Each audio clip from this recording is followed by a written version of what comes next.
Pro-choice Democrats lauded the anniversary of the controversial Supreme Court decision that protects Americans' right to an abortion on Wednesday, ahead of the massive yearly March for Life rally held by opponents of the ruling. Congressional leaders including House Speaker Representative Nancy Pelosi, D. Califf, Representative Barbara Lee, D. Califf, and Senator Patty Murray, D. Wash, spoke out in defense of Roe v. Wade, which was decided 47 years ago and has been a continuing source of discord in American politics since Justice Harry Blackmun penned the majority opinion in the case. For 47 years, the Supreme Court's decision in Roe v. Wade has stood as the law of the land, ensuring that a woman's reproductive health decisions are her own, in consultation with her family, her physician and her faith.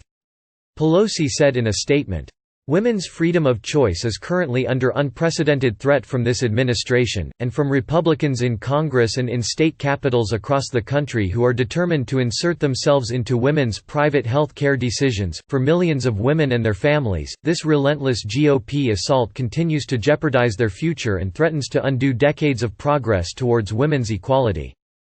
Planned Parenthood abandons Title X federal funds after Trump rule prohibits abortion referrals.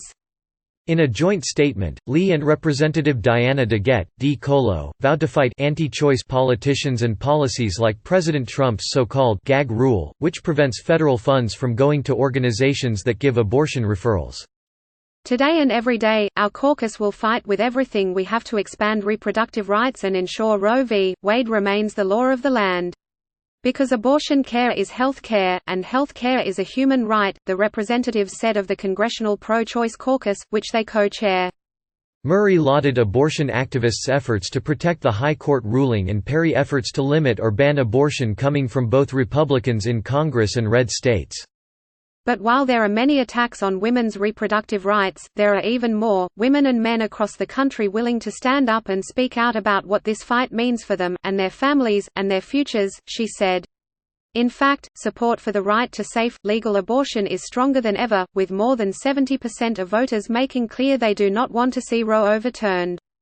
Trump to become first president to speak at the March for Life.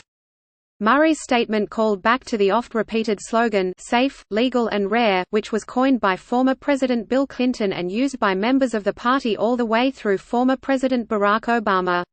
Murray's statement, however, omitted the word "rare." In fact, abortion proponents from Planned Parenthood to Representative Ayanna Pressley, D-Mass, to Representative Eric Swalwell, D-Mass, and presidential candidate Pete Buttigieg used the same safe and legal terminology in statements on Wednesday, sans the word rare. Republicans, on the other hand, used Wednesday's anniversary to trumpet their strong pro-life voting records, as graded by the Susan B. Anthony List, a large pro-life organization. Senator Lindsey Graham, RSC, was one of them.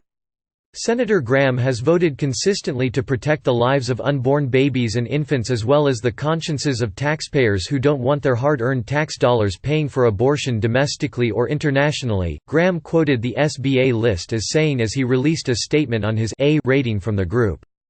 Click here to get the Fox News app. Other GOP members of Congress who bragged about making the grade with the SBA list included Representative Harold Rogers, R. Key, and Senator Ben Sasse, R. Neb. We're a part of a movement of hope that is growing, but we have a lot more work to do. Through praying, loving our neighbors, passing legislation, and confirming good constitutionalists to the courts, we'll keep making progress.